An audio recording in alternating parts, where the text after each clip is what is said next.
प्राचीन काल में उग्रसेन नाम का एक राजा था, जिसके 2 बच्चे थे, कंस नाम का एक बेटा और देवकी नाम की एक बेटी। देवकी नम्र और शांत स्वभाव की थी, लेकिन कंस दुष्ट था। जब वह बड़ा हुआ तो उसने अपने पिता को कैदखाने में डाल दिया और राजा की गद्दी खुद संभाली, जबकि उसकी बहन की शादी राजा वासुदेव से हुई। एक दिन कंस ने एक आकाशवाणी सुनी, तुम्हारी बहन का 8वां पुत्र बड़ा होने पर एक दिन तुम्हारी हत्या करेगा। इससे दुष्ट कंस डर के मारे अंदर तक हिल गया और वह अपनी बहन को मारना चाहता था। लेकिन वासुदेव ने देवकी को जिंदा रखने का आग्रह किया और कंस द्वारा देवकी के 8वें पुत्र को मारने के लिए सहमत हुए। कंस ने अपनी ही बहन और उसके पति को कैद कर लिया। दंपति की 8वीं संतान भगवान कृष्ण थे, जो कंस द्वारा उन्हें मारने के लिए किए गए सभी प्रयासों से बच गए और अंत में उन्होंने अपने दुष्ट मामा को परास्त कर दिया। सीख, यदि आप बुरे हैं और आपके बुरे इरादे हैं तो आपको अपने पापों की सजा जरूर मिलेगी। हमेशा सकारात्मक रहें और दूसरों का भला करने के बारे में सोचें। देवकी और वासुदेव उनके भाई कंस द्वारा कैद किए गए थे। हर बार जब देवकी एक बच्चे को जन्म देती, कंस खुद आ जाता और अपने हाथों से बच्चे को मार देता था। देवकी के 7वें बेटे का गर्भपात हुआ, लेकिन वह रहस्यमय तरीके से वृंदावन की रानी रोहिणी के गर्भ में स्थानांतरित हो गया, जो कृष्ण के भाई बलराम के रूप में दुनिया में आए। उनके 8वें पुत्र का जन्म आधी रात को जेल के भीतर हुआ। यह भगवान कृष्ण थे और उस विशेष दिन को जन्माष्टमी के रूप में मनाया जाता है। सीख, अगर कुछ अच्छा होना है तो वह होकर रहेगा। अच्छाई हमेशा बुराई पर हावी होती है। वासुदेव ने कृष्ण के जीवन को कैसे बचाया? कृष्ण का जन्म विष्णु के रूप में हुआ था और उनके माता पिता ने प्रार्थना की थी कि वह एक साधारण बच्चे में बदल जाएं, ताकि वे उसे कंस से छिपा सकें। प्रभु ने अपने पिता को उन्हें वृंदावन ले जाने और एक नवजात बच्ची के साथ अदला बदली करने की सलाह दी। फिर जादुई रूप से कैदखाने के पहरेदार सो गए और सभी ताले और जंजीरें अपने आप खुल गईं। वासुदेव छोटे कृष्ण को लेकर वृंदावन के लिए रवाना हो गए। जब वह यमुना नदी के तट पर पहुंचे तो उन्होंने देखा कि नदी में बाढ़ आई हुई थी। अपने सिर पर छोटे कृष्ण को रखते हुए जैसे ही वासुदेव ने नदी को पार करने का प्रयास किया और पानी ने जैसे ही कृष्ण के पैर की अंगूठे को छुआ, यहाँ पर भी रहस्यमय तरीके से नदी का पानी पीछे हट गया, जिससे वासुदेव अपनी यात्रा पूरी कर सके। वह फिर यशोदा के घर पहुँचे, बच्चों की अदला बदली की और बच्ची के साथ वापस कैदखाने लौट आए। देवकी और वासुदेव को उम्मीद थी कि कंस लड़की को छोड़ देगा, क्योंकि भविष्यवाणी थी कि एक लड़का कंस को मारेगा। लेकिन कंस ने परवाह नहीं की। उसने बच्चे को उनके हाथों से छीन लिया और उसे एक पत्थर पर फेंककर मार दिया। लेकिन लड़की देवी दुर्गा में बदल गई और उन्होंने कंस को बताया कि कृष्ण जीवित हैं और उसे उसके बुरे कर्मों के लिए उसे दंडित करेंगे। कभी कभी शक्तियां खुद के नियंत्रण से परे होती हैं।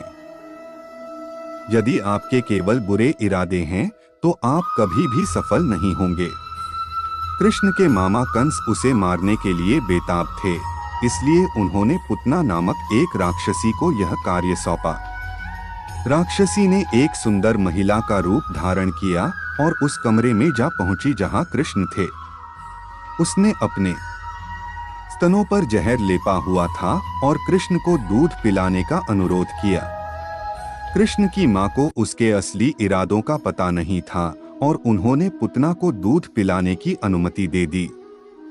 लेकिन कृष्ण ने अपनी आंखें बंद कर लीं और उस राक्षसी के जीवन को चूस लिया, जिससे उसकी मृत्यु हो गई। विष ने कृष्ण का कुछ नहीं बिगाड़ा, लेकिन कृष्ण को दूध पिलाने का अच्छा कर्म करने के कारण पुतना की आत्मा को मुक्ति मिल गई। कभी भी किसी को जान बूझकर चोट नहीं पहुंचानी चाहिए, क्योंकि आपको इसके लिए भुगतना पड़ सकता है। भगवान कृष्ण का मक्खन पसंद करना। भगवान कृष्ण को मक्खन खाना बहुत पसंद था। वृंदावन शहर में हर कोई उनकी शरारतों और मक्खन चुराने के प्रयासों से वाकिफ था, इसीलिए उन्हें माखन चोर कहा जाता था। कृष्ण की माँ यशोदा कृष्ण से मक्खन को छुपाने के लिए इसे ऊंचाई पर बांध देती थीं। भगवान कृष्ण का मक्खन पसंद करना। एक बार जब यशोदा आसपास नहीं थीं, तो कृष्ण ने अपने दोस्तों को बुलाया। वे एक दूसरे के ऊपर चढ़ गए और कैसे भी वह मक्खन के बर्तन तक पहुंचने में कामयाब रहे। सभी ने मिलकर मक्खन से भरा बर्तन नीचे उतार लिया और बड़े मजे से मक्खन को मिल बांट कर खाया। लेकिन दुर्भाग्य से उन्हें एहसास नहीं हुआ कि यशोदा वापस आ गई है। कृष्ण के सभी दोस्त वापस अपने घरों में भाग गए, लेकिन कृष्ण को शरारती होने के लिए फटकार पड़ी। भगवान कृष्ण और यशोदा। भगवान कृष्ण शरारती थे और उनकी माँ यशोदा उनकी शरारतों से थक चुकी थीं। एक दिन उन्होंने कृष्ण की हरकतों को रोकने के लिए उन्हें बांधने का फैसला किया। यशोदा उन्हें बांधने के लिए एक रस्सी लाईं, लेकिन उन्हें एहसास हुआ कि रस्सी बहुत छोटी थी। वह फिर एक बड़ी रस्सी ले आईं, लेकिन वह भी छोटी पड़ गई। इसके बाद तीसरी रस्सी लाईं, लेकिन वह भी कम पड़ गई। तब उन्हें एहसास हुआ कि उनका बेटा कुछ चमत्कारी है। लेकिन उसके बाद भगवान कृष्ण ने अपनी मां को उन्हें बांधने दिया ताकि वह खुश हो सकें। चमत्कार में विश्वास करें, वे हो सकते हैं। हमेशा ऐसे काम करें जिससे आप अपने माता पिता को खुश कर। कृष्ण मिट्टी खाते हैं। एक दिन कृष्ण और उनके बड़े भाई बलराम बगीचे में फल और जामुन इकट्ठा कर रहे थे। चूंकि कृष्ण अभी भी छोटे बच्चे थे, वह पेड़ों तक नहीं पहुंच सकते थे, इसलिए उन्होंने जमीन से मिट्टी उठाई और अपने मुंह में भर ली। दूसरे बच्चों ने यह देखा और उनकी मां से शिकायत की। यशोदा उनके पास दौड़ी और उन्होंने कृष्ण से पूछा कि क्या उन्होंने मिट्टी खाई है। उन्होंने ना का इशारा करते हुए सिर हिला दिया।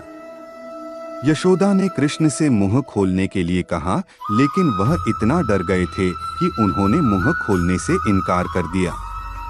लेकिन जब उनकी मां ने उनकी ओर गुस्से से देखा, तो उन्होंने अपना मुंह खोल दिया। जब यशोदा ने मुंह के अंदर देखा, तो मिट्टी के बजाय उन्हें पूरा ब्रह्मांड कृष्ण के मुंह के अंदर दिखाई दिया। सितारे, आसमान, पहाड़, महासागर, सब कुछ। वह आश्चर्यचकित हो गईं और कृष्ण मुस्कुराते रहे। तब यशोदा को एहसास हुआ कि वह कोई साधारण बालक नहीं है, बल्कि स्वयं भगवान हैं। कृष्ण और कालिया। एक दिन जब कृष्ण और उनके दोस्त यमुना नदी के किनारे खेल रहे थे, तब उनकी गेंद नदी में गिर गई, जहां 110 सिर वाले नाग कालिया राज करते थे और अपने परिवार के साथ रहते थे। कृष्ण और कालिया।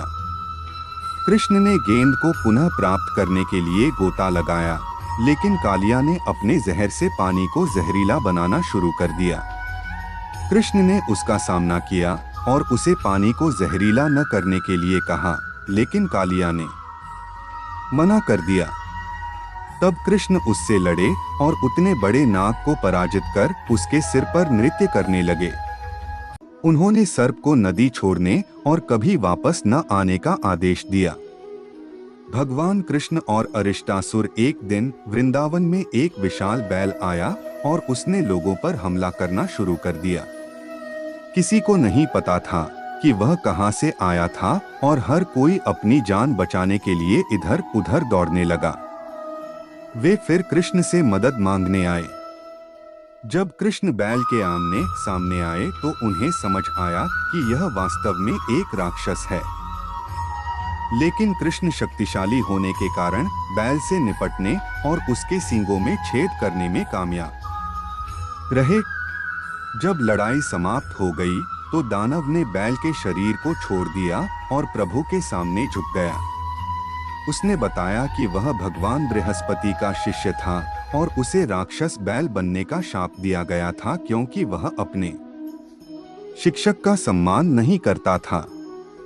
जब कृष्ण ने दानव बैल अरिष्टासुर को पराजित किया तो नारद नामक एक ऋषि कंस के पास गए और उन्हें बताया कि कृष्ण वासुदेव और देवकी से पैदा हुए 8वें पुत्र है और यह दैवनिर्दिष्ट था कि वे कंस को मारेंगे। इससे कंस को गुस्सा आया और उसने कृष्ण को मारने के लिए लंबे बालों वाले घोड़े केशी को बुलवाया।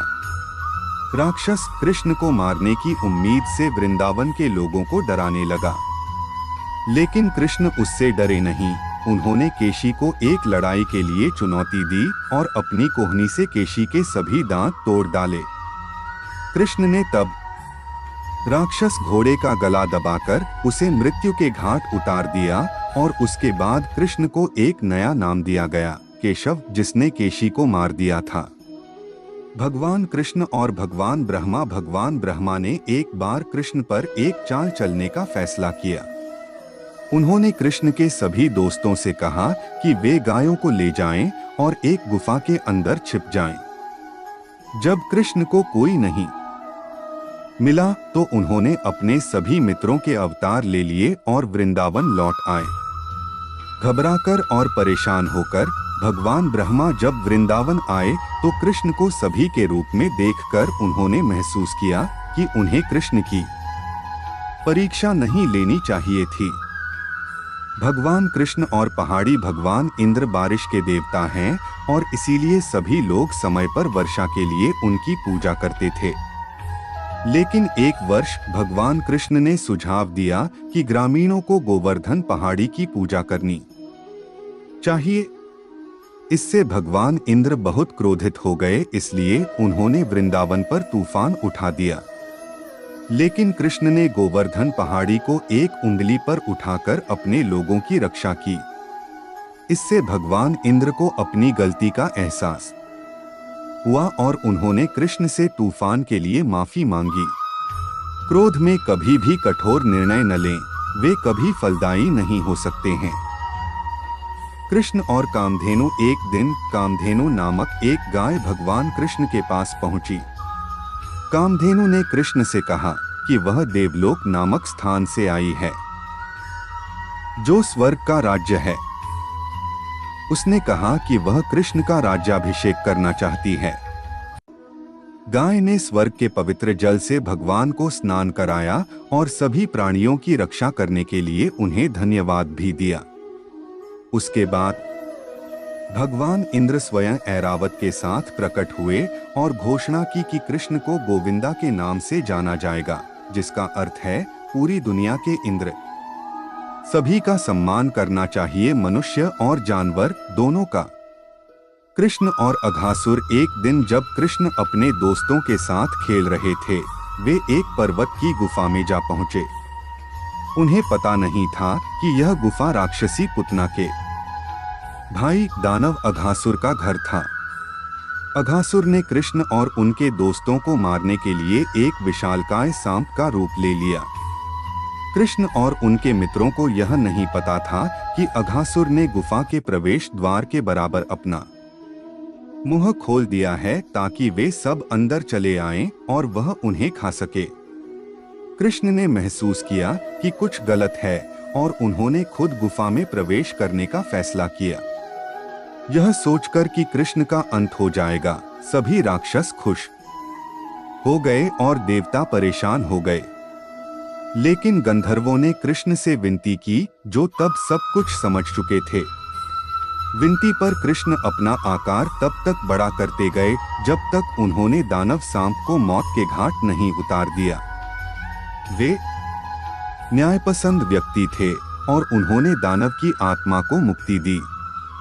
कृष्ण द्वारा कंस की मृत्यु। जब कृष्ण ने कंस द्वारा भेजे गए सभी राक्षसों और राक्षसियों को हरा दिया तो कंस चिंतित हो गया। उसने कृष्ण और उनके भाई बलराम को मथुरा वापस लाने के लिए अपने नौकर अक्रूर को भेजा। उन्होंने अपने दो सबसे ताकतवर पहलवानों के साथ कुश्ती में लड़कों को चुनौती देने की साजिश रची। कृष्ण और बलराम ने चुनौती स्वीकार की और अपने विरोधियों को आसानी से हरा दिया और उन्हें मार डाला।